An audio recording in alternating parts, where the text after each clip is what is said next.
What is going on, guys? Welcome back. It's your boy, Mama. There goes that man, aka Oblique Kick Anto, signing in. Oh goodness, last week was horrible. No UFC for the weekend. I don't think we had too much of anything last week combat related. I wound up watching Miami versus Florida. That it was beautiful as a cane. It was beautiful. Oh my goodness, 41-17, 48-17. Oh, it's some canes over here. Moving on to why you tuned in to see me, aka Oblique Kick Anto. Mama, there goes that man. No fight week is over. Oh, the toxicity is gone. You guys are so toxic on No Fight Week. So toxic. I'm gonna do a video about that eventually. Maybe next No Fight Week. I'm gonna just pick some of the beefs and I'm gonna throw you. I'm gonna blink it out and I'm gonna ooh. Let me. Okay, but anyway, UFC Vegas 97 at the Apex. Prelims are going to start at 4 p.m. The main card is going to start at 7 p.m. We have Hilbert Burns versus Sean Brady. Dino making the return after that devastating L against JDM. So, but y'all know me, I like to start with my vegetables and not my dessert. So we're going to go into the featherweight division.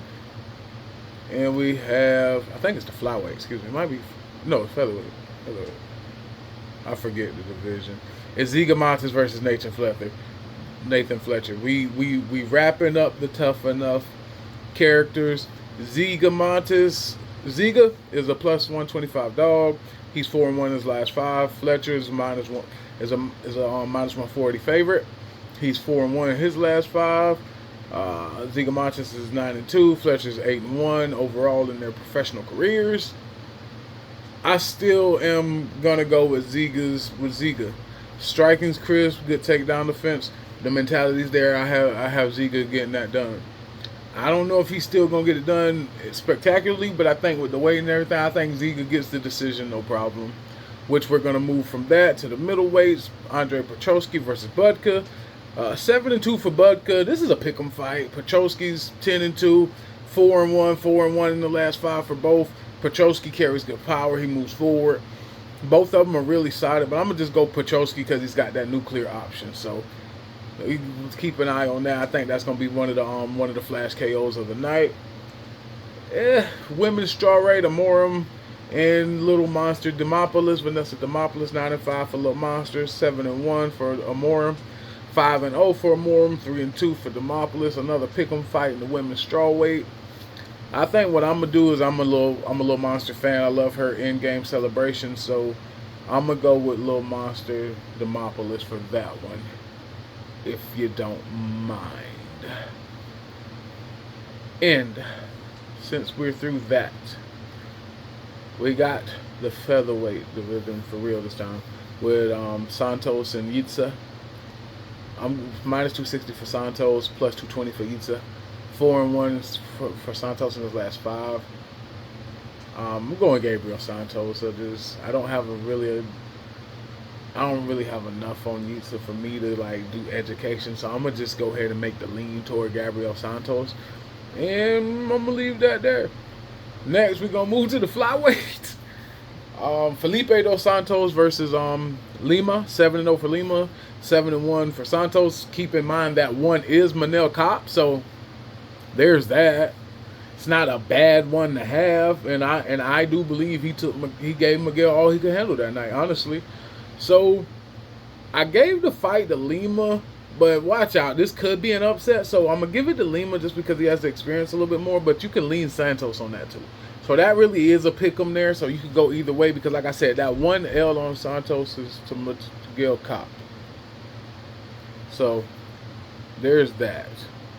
Moving from Miguel Kopp and Santos and Lima in the flyweight division, we're going to move up to the men's featherweight division. From there, from men's featherweight, we're going to have Isaac Dogarian versus Brandon Marotte.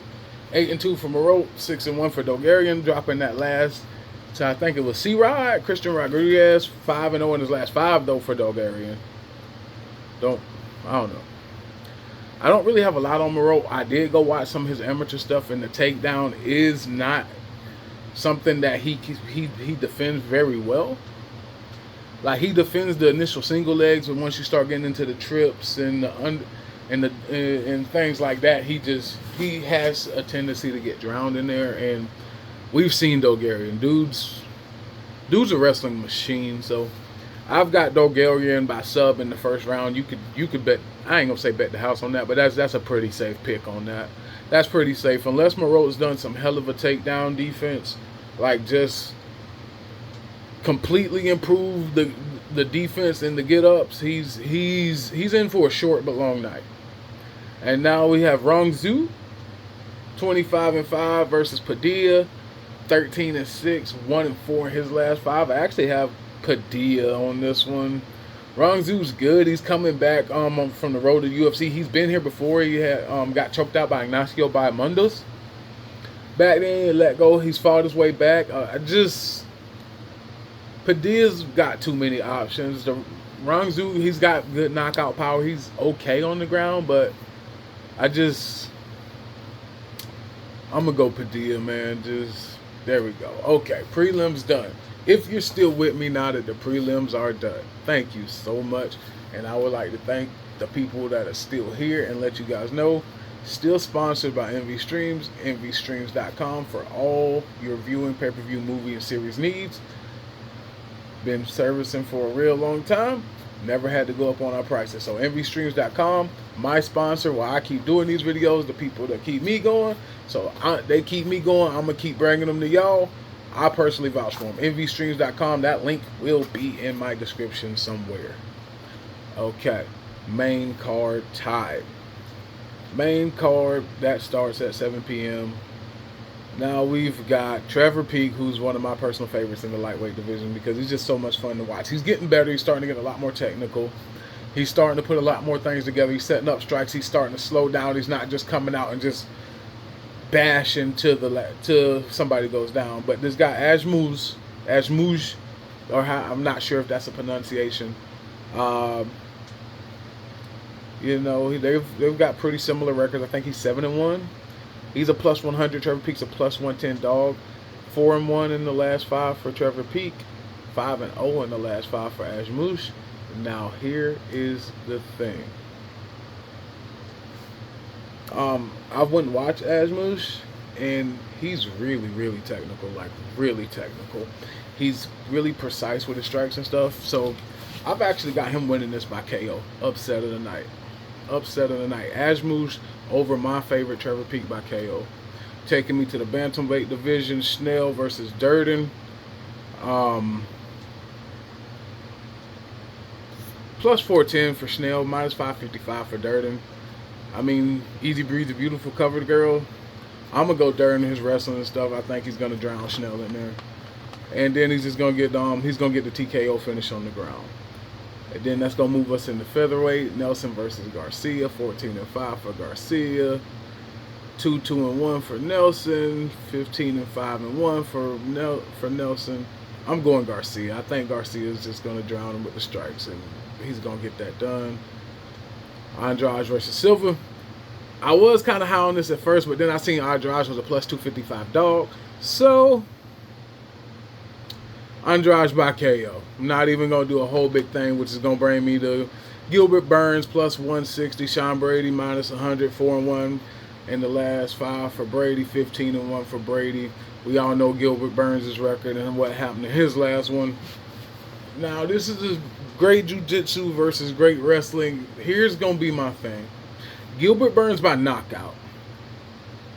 Because when the wrestling cancels out and the scrambles are there, Bilal drowned him and TKO'd him. Bilal's not known for his power. 25% finish rate. That the rates usually don't mean much in MMA, but that counts. Bilal's not known as a finisher. He TKO'd Sean Brady. Gilbert finishes people. So with that being said, Gilbert Burns getting it done in round 2 knockout. That's OKA my time. Mama, there goes that man from the Savage Lands. Oblique kick, Anto. I'm out.